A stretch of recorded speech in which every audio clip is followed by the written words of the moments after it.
Hello students, आज अपन अपनी आगे रासायनिक अभिक्रिया अपन को कर रहे थे, तो उसी को आगे बढ़ाते हैं, जिसके अंदर अपने पास नंबर 3 टाइप की केमिकल रिएक्शन आती है। उसका नाम है क्या? डिस्प्लेसमेंट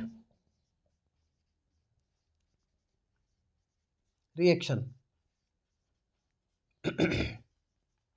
विस्थापन अभिक्रिया।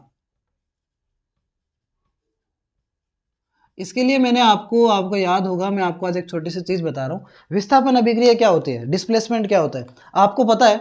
जैसे अपने पास किसी क्लास के अंदर अपने पास 15 बच्चे हैं, 15 में कोई एक टॉपर था। फिर अचानक क्या हुआ, किसी एक नए बच्चे का एडमिशन हुआ।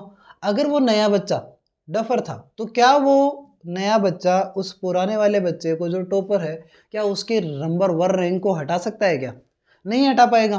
लेकिन अगर कोई बाहर से कोई दूसरा बच्चा आया, वो मोर इंटेलिजेंट निकला, ज़्यादा इंटेलिजेंट निकला, तो उसको, उस जो पहले से इंटेलिजेंट बच्चे, उसको उसकी सीट से हटाने में ज़्यादा टाइम लगेगा नहीं। यानी एक ऐसी रासायनिक अभिक्रिया, एक ऐसी केमिकल रिएक्शन जिसमें more reactive element less reactive element को अपनी जगह से हटाकर उसकी जगह पर क्या करता हो, चला जाता हो। एक ऐसी रासायनिक अभिक्रिया जिसमें अधिक क्रियाशील तत्व कम क्रियाशील तत्व को हटाकर उसकी जगह पर चला जाता है, उस रिएक्शन को अपन क्या बोलते हैं? डिस्प्लेसमेंट रिएक्शन कहते हैं। अब आप पूछोगे कि सर हमें कैसे पता चलेगा कि कौन ज़्यादा रिएक्टिव है और कौन ज़्यादा रिएक्टिव नहीं है? इसके लिए आपको पता है कि अपने पास एक रिएक्टिविटी सीरीज दी गई है। क्या है रिएक्टिविटी सीरीज? सक्रियता श्रेणी। सक्रियता श्रेणी में सामने लिख रहा हूं, आप ध्यान से देखते चलिएगा। यहां पर बड़ी सिंपल है।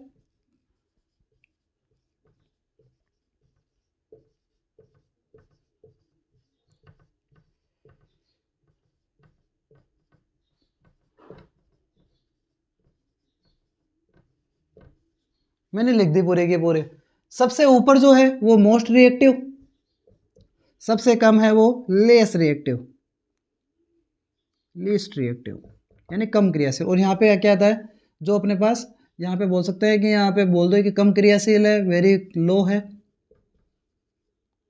ओके, अब अपने पास ये देखो जो सीरीज लिखी हुई है, इसके अंदर सबसे फर्स्ट कौन आता है? पोटेशियम, फिर sodium, calcium, magnesium, aluminium, zinc, ferrous, एसन को अपने बोलते हैं पीबी, फिर lead, hydrogen, copper, mercury, silver और गोल्ड।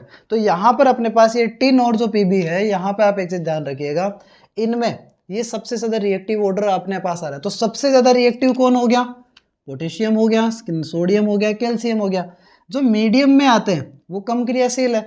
वहीं जो सबसे नीचे आते हैं एजी और एयू, और इसके अलावा मर्क्यूरी, आपको पता है मर्क्यूरी हमेशा हमेशा नॉर्मल फॉर्म में मिलती है। गोल्ड और सिल्वर हमें आपको खुदाई करोगे आसानी से सीधे के सीधे सेपरेट में मिल जाएंगे, ये कि इनमें कोई भी चीज़ दूसरी मिली हुई नहीं होती। वो क्यों? क्योंकि ये कम क्रियाशील है।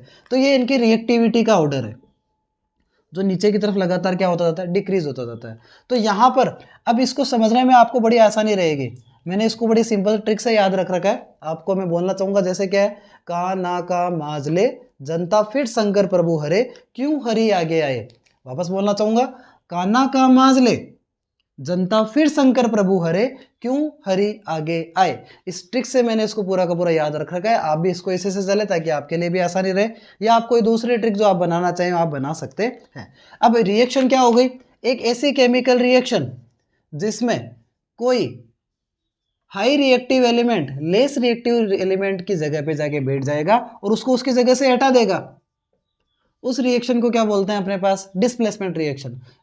ये सी जा अधिक क्रियाशील था, इसने ए को जाके हटा दिया। अब इसका एक एग्जांपल लेते हैं अपने पास। एग्जांपल अगर लेने की कोशिश करें तो जैसे क्या है, मैग्नीशियम है।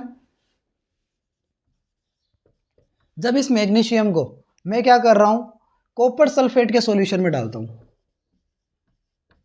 तो केमिकल रिएक्शन क्या होगी? अब आप एक चीज देखो, मैग्नीशियम भी प्लस चार्ज होता है, कॉपर भी प्लस चार्ज होता है, लेकिन ये देखो कि दोनों में ज्यादा रिएक्टिव कौन है? मैग्नीशियम यहाँ पे आ रहा है, कॉपर कहाँ है? यहाँ है। यानी कॉपर तो बहुत ही कम क्रियाशील है, मैग्नीशियम ज्यादा क्रियाशील है। तो मैग्नीशियम इसको क्या करेगा? कॉपर को उसकी जगह से हटा देगा।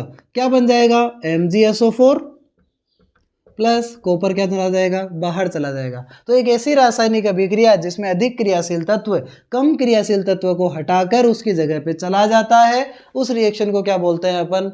डिस्प्लेसमेंट रिएक्शन, विस्थापन अभिक्रिया। लेकिन अगर इसका रिवर्स करने की कोशिश करें, कॉपर प्लस MgSO4, तो क्या ये रिएक्शन संभव है? क्या कॉपर कम क्रियाशील है, मैग्नीशियम ज़्यादा क्रियाशील है, तो ये रासायनिक अभिक्रिया होगी ही नहीं। तो आई होप आपको सब समझ में आया होगा। मिलते हैं नेक्स्ट वीडियो में, तब तक के लिए thank you, have a nice day students.